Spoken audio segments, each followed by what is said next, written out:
Hi, this is Arthur. You're listening to Two Broads Talking Politics. Tonight's episode is about my favorite candidate, Kamala Harris. Enjoy.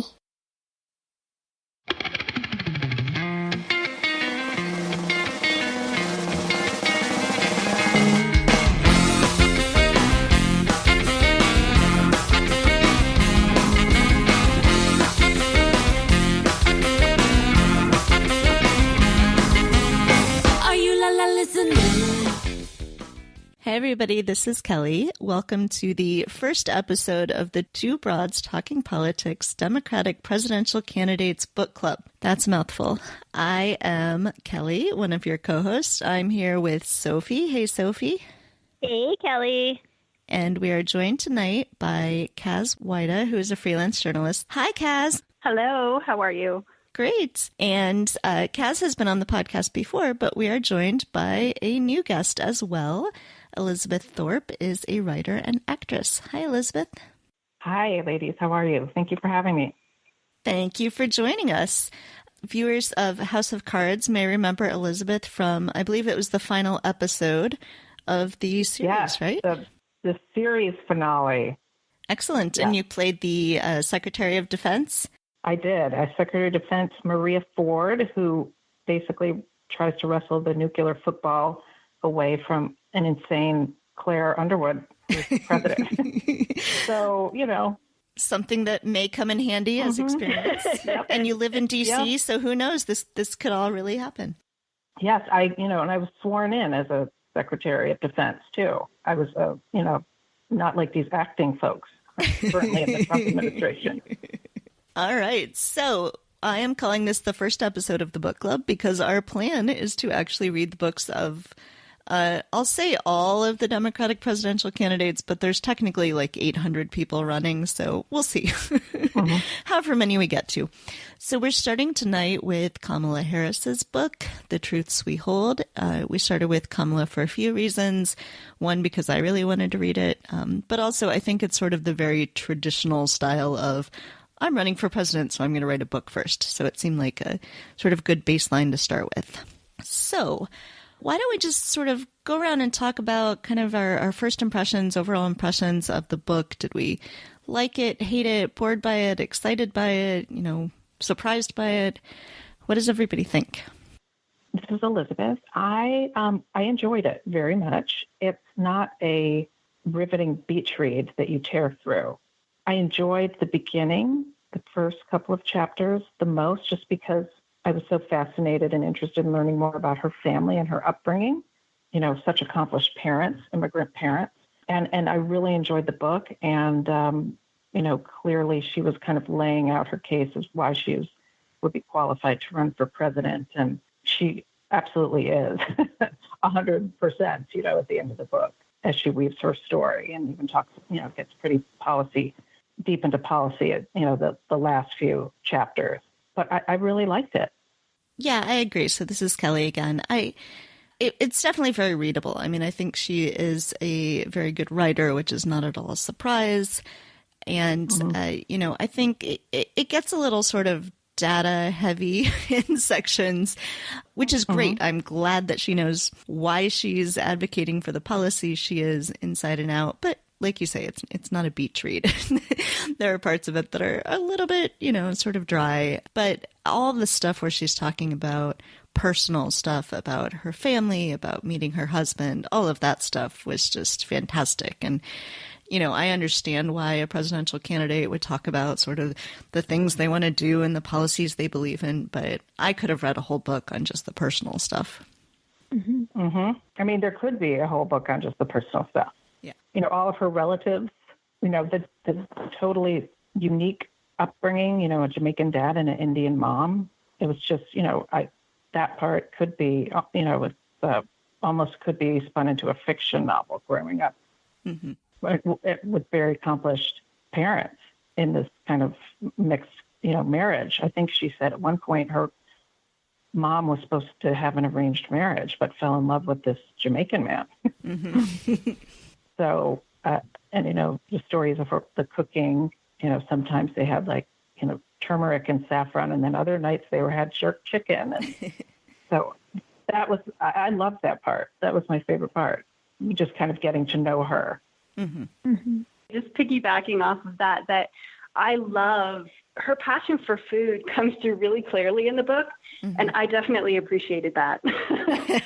And I remember she got made fun of, for ordering chicken and waffles at some restaurant that she went to because she was trying too hard. But if you read her book, you would understand that's like one of her favorite foods. That's something that she eats a lot. And I feel like this book connected for me a lot of dots because I knew a lot about Kamala, but I didn't understand sort of her pathos and ethos and why she does what she does. And this book made that pretty clear to me. I think because we got a lot about her personally in her childhood, but then also just sort of the way she thinks. She reminds me of Obama, frankly. Mm-hmm.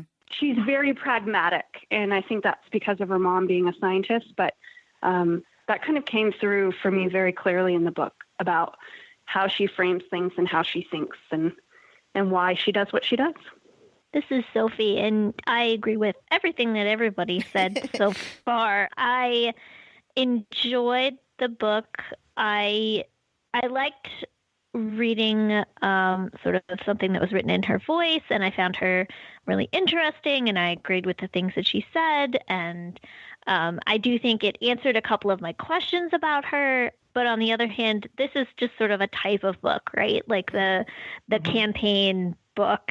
And at times, as a writer, I found myself finding sort of little cliche sentences that kind of annoyed me.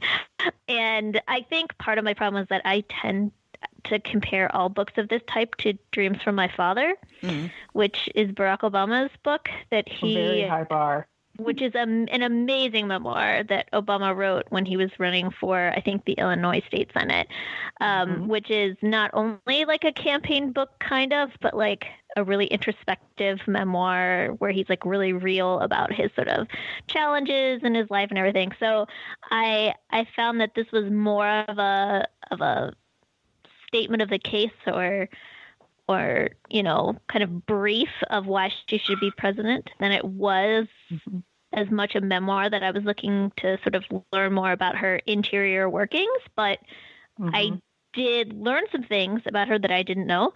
And I did, as I said, sort of find some answers to questions that I had. Well, she was definitely a prosecutor as a writer, right? She showed you the math. She laid out her case. Yep. Especially at the end there, sort of issue by issue. And although it did get a little dry, I think if you were looking for something like a memoir, like Obama's book, I think for people who are sort of looking for some depth in a candidate and looking for what their policy platform might look like, this would actually give you a pretty good idea of hers. Right. She's definitely substantive. And I really like understanding what moves candidates to be in public service. And she has this lifelong passion for social justice, which frankly is what I think America needs right now, in addition to a bunch of other things. But so I love that part, but she definitely did lay out her case as why she's, you know, qualified or should be president in 2020. And I do like that she has substance behind it because, you know, folks like Howard Schultz, you know, he's a billionaire that literally woke up one morning and decided, I'm going to run for president, and gave no thought to any platforms or policy at all. And so she knows herself and she knows what's important to her. And I appreciate that. I think she's also, as part of that, she's very proactive about knowing what people are likely to be saying about her and addressing those things. I mean, you know, I think the criticism I've heard most about her is that she's too much of a prosecutor and, you know, doesn't care as much about criminal justice reform. And I found her chapter on criminal justice actually very compelling. And, you know, maybe she's just good at saying the right things. I don't know. But she was certainly saying the things I wanted to be hearing. So Kaz and Elizabeth and I have a friend in common named Eliza, who is a public defender. And I'm hoping, Eliza, if you're listening, if you're not, I'm going to tell you to listen. Because I would like someone who is a public defender who thinks from that side of things to read that chapter and tell me, does this sound realistic? Does this sound like, she understands the challenges of criminal justice and the unfairnesses that are baked into the system right now? Because for me, as a layperson reading it, it seemed it hit the notes I wanted it to hit. Mm-hmm. Yeah. I'm not a legal mind at all. I have played one on TV, actually, but I feel like because her pathway was, she worked her way up in public service on the legal side. I never had heard of her until she ran for Barbara Boxer's Senate seat. I feel like she absolutely knows, and I felt like reading the book, I learned about creative solutions she had to the mortgage housing crisis, and she just kind of roll up her sleeves and get shit done. And I think that's a quality that I think our next president of the United States should have. Getting, being able to get things done and instead of the talk. Well, and I think too, in her book, I got this sense of it's not about her, even though obviously the book is about her. But she, like a lot of people of color that I know, is very, very aware that she carries a whole community with her and that she has these opportunities because other people have paved the way and lifted her up. And she's very aware of that. And I think anytime that she talks about, I wanted to do this or I wanted to do that, she also talks about who she did it with and who else was beside her, enabling her to be successful. And she seems very, very cognizant of that fact that she is not, some sort of celebrity or lone wolf or, she's part of a community and she sees herself as simply someone who's sort of moving forward in this moment and is part of a much larger movement.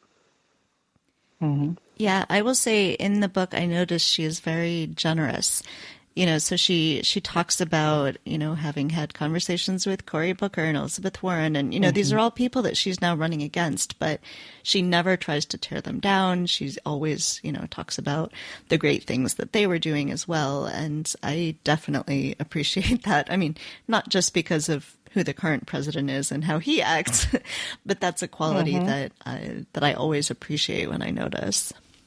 Yeah, I agree with you, ladies. I mean, she was talking very early on about her team, or the people that helped her along the way and worked with her, in the prosecutor's office, attorney general. And I think that's an important quality to have, that, you recognize the folks that are, working with you.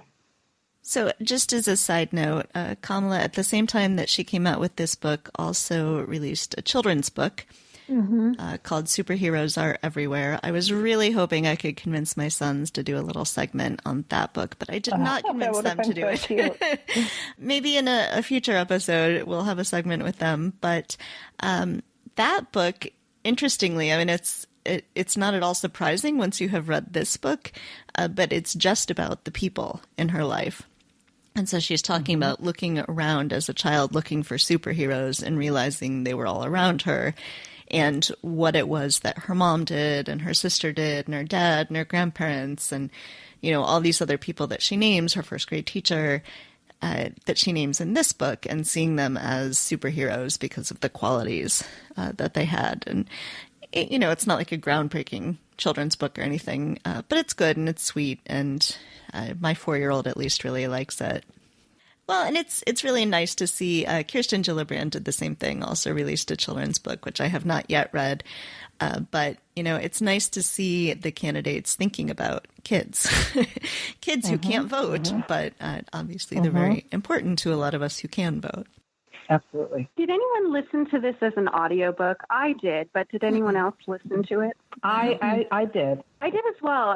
And I thought it kind of humanized her in a way because she does, she doesn't have a super vibrant voice, but there were passages where she was talking about dialogue or talking about the way someone says something, and she would sort of say it in their voice or give inflection or humor. And it humanized the book in a way that I thought was important to be able to hear her voice reading it. It was just an interesting experience. I agree. And, she, a couple of times she kind of chuckled when she was talking about, some aunties or grandparents doing funny things. And so I enjoyed that too. She wasn't just making a speech from the, podium. It was, I thought, a little window and an insight into her personality, which I found interesting. So I think we've kind of talked about one of my questions, which is, what's your favorite moments in the book? But if anyone has particular favorite moments that we haven't talked about yet, I think Kaz and I kind of have the same one. Oh, then you guys tell us first what it is. Kaz, you can go ahead and say it. So my favorite was when she talked about when she got married and the stepkids agreed that they couldn't call her mom because they have a mom. So instead they call her Mamala. Oh, I remember that. Yeah. I thought it was so adorable. It's very, very cute. And, kind of genius, really. I loved that. Yeah. There's at the same time she's talking about like meeting the kids, she says that, they were used to dinners with their dad being just sort of haphazard affairs, and tying in with this love of food and cooking, that she made them family dinners. Like Sunday nights were family dinners, and she would cook all day, and that it was heartwarming. I loved reading that part of it. So yeah, definitely. Favorite moment. It was reminding. It made me think a little bit of just because right now I'm into Salt, Fat, Acid, Heat, the cookbooks and the Netflix show. The cooking, and this woman who I think she's fabulous, but she might be Persian. She is Persian. She's from Iran. Yeah. But it has been such an addiction. And the way Kamala was kind of talking about family dinners and cooking reminded me of her a little bit. And I just thought that was unexpected for me. And my expectations, about the correct, get into her book. Didn't occur to me at all that we would have a kind of a foodie memoir. I have to admit I was slightly suspicious when she got into that section of the book that she was trying to sort of frame like, hey, I'm not just a working woman, I cook too. But as she continued to talk about it and continued to talk about why she felt like family meals were important and why she cooks and the enjoyment that she gets out of it, creating that for other people, I was like, all right, I get that this is not just a talking point for her to sort of quell any criticism that she's not a well-rounded person. It was definitely clear that that was something she enjoys. Yeah, it felt very authentic to me. Mm-hmm. Yeah. Yeah, I think one of my thoughts about her in no way would be why I wouldn't vote for her, but, I've been thinking like, I desperately want there to be a woman president, and, but it was making me a little sad to think, oh, but a woman president who's not a mom, I want there to be a mom president. But reading about her with her stepkids, I was like, no, she's a mom. Like there's no question in my mind that felt completely authentic, even though she met them later in their lives when they were in middle school and high school. She definitely feels like they are her family. Yeah, I agree. And I feel like that type of mom is almost even less represented than, definitely. Than you and I. Mm-hmm. I feel like a lot of women on the campaign trail talk about now, things like breastfeeding or having to take off work for the birth of a child. But sometimes I think step parents aren't as publicly visible in politics. And I think it's really great that she's able to talk about her kids and sort of how they came into her life. Mm-hmm. And also my kids are a little bit older, but, entering a child's life when they're in middle school and high school, like those years are rough. Mm-hmm. I think it would be much easier to do a blended family when the kids are 4, 5, 6. I don't know. I just think, middle school and high school, the kids have a chip on their shoulder. They're going through adolescence. They're suspicious. I just think, I like that she's so close with them and they really are a blended family. And she entered in a time which is like already naturally turbulent. Well, and I like that she also has that experience, that understanding of women who chose a career, that she didn't have time for relationships and didn't have time for kids and, until she got into her 40s. And, I can imagine that being a very valuable thing to understand as an elected official.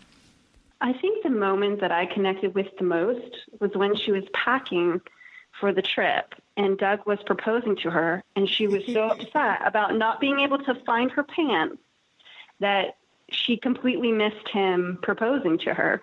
And I was like, yeah, that's me. I'm sure I've had that moment where I'm just so upset about something I am not paying attention to anything else. And I was glad that she included that because it made her, it made me feel more connected to her, made it more approachable. As someone who myself had a less than perfect proposal, I definitely was like, yes, this is my kind of woman. Yeah, I mean, fashion was her number one priority at that moment. She wasn't paying attention. I mean, I get it. That was cute. So what do we think we've learned from reading this book about what kind of president Kamala would be? I mean, this is Elizabeth. There's no doubt that she, based on her career trajectory and her upbringing and her parents' formidable backgrounds and her multicultural family, also I was just so impressed with her performance during the Kavanaugh hearings too, that, she's a badass. She's a badass and she gets stuff done, and I feel very comfortable that she knows her policy and knows like what her platforms and her passions are going to be. And I think also she's always fighting for like the regular American and the underdog and against the kind of the corporations. That's her track record. So I think she would be an excellent president. And there are other, candidates that would also be an excellent president. Yeah, so this is Kelly again. I mean, she was probably my front runner going into reading the book, but it definitely made me feel like I feel very much like she is the kind of president that Hillary would have been. That she knows policy inside and out. She understands the Senate and legislation. She's very thoughtful. She knows why she's proposing the policies that she's proposing. She knows why she thinks they'll work, and so for those of us who still feel very cheated out of having gotten a President Hillary, I think this feels like... Hand raised. I don't think she's the only person that could follow and be that kind of president, but that to me felt like what I was getting out of this was someone who is a warm and compassionate person, but at the end of the day, what you're mostly going to get is someone who works hard and is very thoughtful about policy. And so that, that's exactly what I'm looking for in a president. Now, does that mean she'll be an effective campaigner? I don't have the answer to that question. I certainly think she'll be good in debates. She clearly can do a lot of research and put things into, very coherent thoughts. She did, right before we sat down to record, she announced that she'd raised $12 million last quarter. So that's a good sign for campaigning. But from the book, at least, it feels like a very intellectual but compassionate person. I agree with that. And I love the Hillary Clinton comparison because I was searching for a good comparison to make. But I do feel like coming out of this book, I have more of an impression of her as a policy wonk, I would say, which is really what I'm looking for. I'm the kind of person who actually doesn't like the people with the sort of broad strokes ideas, which is probably why I voted for Hillary in both 2008 primaries and 2016 primaries. I like people who are policy wonks because I like a focus on very specific policy. How are we going to achieve these things? And, how are we going to make it get through Congress and all of this stuff? And so until now, I had sort of thought that crown was reserved for maybe Elizabeth Warren, but now I can definitely see Kamala in that space as well, which I think is interesting. I think this is Kaz. I think the thing that really, that I started off the conversation with, which is that this book connected the dots for me. I see Kamala very clearly in her choices. She chose to make her slogan for the people, right? And this is something that encapsulates not just her experience, but also this sort of legacy from, politics and Shirley Chisholm and all of this history that stands behind her. She's very aware of that. And I like that she carries that with her. I think and I hope it will make people feel like when they're voting, they're not just voting for her, that they are voting for something larger. And that's why I make the Obama comparison, because I see her doing some of what I saw Obama do that worked so well and helped people feel connected to a larger idea. So I love that she's pragmatic. I definitely see her mom as a scientist in her. The way she approaches things, she always asks questions like, why? Why do we have to do it that way? Who says I can't just call up the CEO of, the bank and say, hey, make a deal with me? Who says I can't do that? I love that about her, and I like the way that she thinks. But I think the thing that I really hope is going to help her gather momentum is this whole idea of legacy and community, and that she stands for something kind of larger than herself. Well, and her life choices certainly reflect that. I'm sure she could have gone anywhere to college, and she went to Howard University, and she made that choice because, a friend of the family had gone there, and that meant a lot to her. And so I think that lives inside of her. And I think I sort of knew that about her.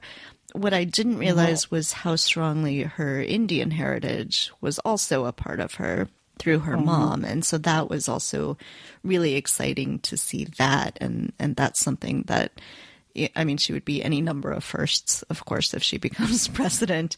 But that would be a really great one for us to be representing as well. And as we're mentioning Hillary, I'm reminded of one of my favorite anecdotes in the book, which was her recalling election night 2016. And I totally resonated with the fact that she inhaled a family-sized bag of Doritos by herself that night watching the returns, because, that for all of us who were involved in some way in a campaign or not, who live in D.C. or Utah, it's like one of those moments when you're like, where were you when this happened? We all have trauma from that night and the following day. And so I was like, oh my gosh, I ate, a sleeve of Oreos and then drank a bottle of wine. And so she inhaled a family-sized bag of Doritos. She's just like us. She had just been elected senator, but, just like us. Right. That's a good point. But I don't think she was stress eating out of her happiness that she had been elected. I think, it was the Trump stuff that set her over the edge. Is there anything that we think we didn't learn from this book? Is there anything, I said I wish that she had talked more about the family stuff. Just write a whole book on that next time, Kamala. But, are there any questions that we felt weren't answered? Anything you would have liked to have seen that wasn't there? I didn't finish the book wanting or having very many specific follow-up questions. Mm-hmm. I finished the book being interested to hear and learn more about all of her platforms and where she stands on all of these other issues that she didn't go. And I'm pretty sure from her focus and her lifelong record of speaking truth to power that I know where she lies, but I was like, I've got to dig in more to some of these areas and see what her platform, I went to her campaign website, so it just made me curious to get to know her even better, which I think is a good sign. All right. Well, I think we will start to wrap this up, but all of us would love to remain in conversation with any of you who have read the book, or maybe as you read the book. We're all on Twitter. If you @2broadstalk, we can loop Elizabeth and Kaz into the conversation as well. And we're also on Goodreads. I think on Goodreads you can just search for Two Broads Talking Politics and you'll find the book club there. So we'd love to keep talking about this book and what you think. And we will be back in 3 weeks with our next book, which admittedly I was a lot more excited about before Pete Buttigieg started saying some of the stuff he's been saying over the past few days. But nonetheless, we will read his book and dig a little deeper. That's part of the point of all of this, is not just have these surface impressions from what we see in the news, but actually dig in and get to know what these candidates are really like. So we will be reading Pete Buttigieg's. I can say Buttigieg. You did it. Say Buttigieg. I can't make it possessive. Is so it I will practice Buttigieg? that. Buttigieg. Buttigieg. I will practice that. He also had extremely impressive fundraising numbers over the first quarter. So I think we need to be taking him seriously, and we'll read his book and see what we learn from that. So thank you very much to Sophy and Kaz and Elizabeth. And I hope everyone will pick up this book and read it, because I think you might learn something about the woman who could become our next president. Also love that she puts the pronunciation of her name right in the book. Yes. Yes. If you ever forget how to say it, just remember the Kamala. word comma. Like Mamala. Yes, like Mamala. We will have our national Mamala Kamala. All right. Thanks, everybody. Thank you. Thank you so much. Thanks.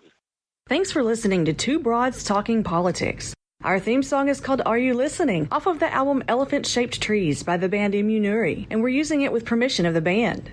Our logo and other original artwork is by Matthew Wethlin and was created for use by this podcast.